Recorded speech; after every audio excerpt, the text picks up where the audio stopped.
یا ہم جب کلاس روم سے جماعت میں ہم لکھیں گے تو ہم لکھتے ہیں امتحانی کمرہ یا امتحانی مرکز اور شہر کا نام، پھر تاریخ لکھتے ہیں۔ یہ لفظ تاریخ نہیں لکھنا بلکہ ڈائریکٹ لکھیں گے جیسے 10 ستمبر 2020۔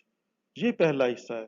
دوسرا حصہ شروع ہوتا ہے القاب و آداب، یعنی ہم جس کو خط لکھ رہے ہیں اس کو مخاطب کریں گے، محترم والد صاحب السلام علیکم، یا محترم بھائی جان، یا پیاری امی جان، یا پیاری سہیلی السلام علیکم۔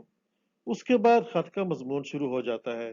یہ سب سے بڑا حصہ ہے۔ اس میں پہلے اپنی خیریت کی اطلاع دیں گے، دوسرے کی خیریت پوچھیں گے، اور پھر وہ ساری بات جو آپ کہنا چاہتے ہیں ایک پیراگراف یا 2 پیراگراف کی شکل میں آپ لکھیں گے، اور آخر میں یہاں پر اس کے آخر میں اختتام یعنی کلوزنگ سینٹینس، یعنی سب کو میرا سلام کہیں اور بچوں کو پیار دیں۔ اس کے بعد لکھا جاتا ہے خط بھیجنے والے کا نام اور رشتہ، یعنی وسلام آپ کا بھائی یا آپ کا بیٹا یا آپ کا دوست وغیرہ وغیرہ۔ تو یہ ایک خط کی شکل آپ کے سامنے ہے۔ آپ نے ہر چیز ٹھیک اسی جگہ پر لکھنی ہے۔ اگر آپ نے اس کو اس طرف لکھا تو آپ کے نمبر کٹ جائیں گے، ٹھیک ہے؟ اس کو اگر اس طرف لکھا تو یہ بھی ایک غلطی ہوگی، اس لیے ہر چیز کی جگہ کا آپ نے خیال رکھنا ہے۔ اب یہ ایک خط کا نمونہ ہے، یعنی والد صاحب کے نام خط لکھنا ہے اور ان کو امتحان میں اپنی اول پوزیشن کی اطلاع دینی ہے۔ یہ خط آپ کے نصاب میں بھی شامل ہے، اس لیے آج آپ اس کو اپنی کاپی میں بھی لکھ لیں اور یاد بھی کر لیں۔ تو آپ یہ دیکھیے، یہ مکمل خط ہے۔ اس میں سب سے پہلے لکھی ہوئی ہے بسم اللہ الرحمن الرحیم۔ یہ نبی کریم صلی اللہ علیہ وسلم کی سنت ہے کہ جب وہ خط لکھتے تھے تو سب سے پہلے بسم اللہ الرحمن الرحیم لکھوایا کرتے تھے۔ اچھا بچوں، اب آپ کو یہ بتا دیں کہ آپ نے 2 خط اور لکھنے ہیں جو آپ کے نصاب میں شامل ہیں۔ ایک خط ہے دوست کے نام اس کی سالگرہ کے موقع پر، ٹھیک ہے؟ اور دوسرا خط ہے امی جان کے نام، اس میں ان کی صحت کا حال معلوم کرنے کے لیے کہ آپ کو پتہ چلا ہے کہ وہ بیمار ہیں، اب آپ ان کا حال پوچھ رہے ہیں۔ تو آپ کے سلیبس میں آپ کے نصاب میں کل 3 خط شامل ہیں۔ ایک خط آپ پہلے دیکھ چکے ہیں والد کے نام، اور یہ 2 خط اور ہیں۔ کوشش یہ کریں کہ آپ تینوں کے تینوں خط آپ خود اپنے الفاظ میں لکھیں اور اس کو زیادہ بہتر بنا کے لکھیں۔ آپ کے استاد اس کو چیک کریں گے، اس کی غلطیاں درست کریں گے، اور آپ پھر ان کو اچھی طرح یاد کر لیں تاکہ امتحان میں آپ خوب اچھے نمبر لے سکیں۔ آج کا سبق ختم ہوا۔ جانے سے پہلے میں آپ کو بتا دوں کہ میرے کانوں میں مصری گھولتا ہے کوئی بچہ جب اردو بولتا ہے۔ بچوں، اللہ حافظ، السلام علیکم ورحمۃ اللہ وبرکاتہ۔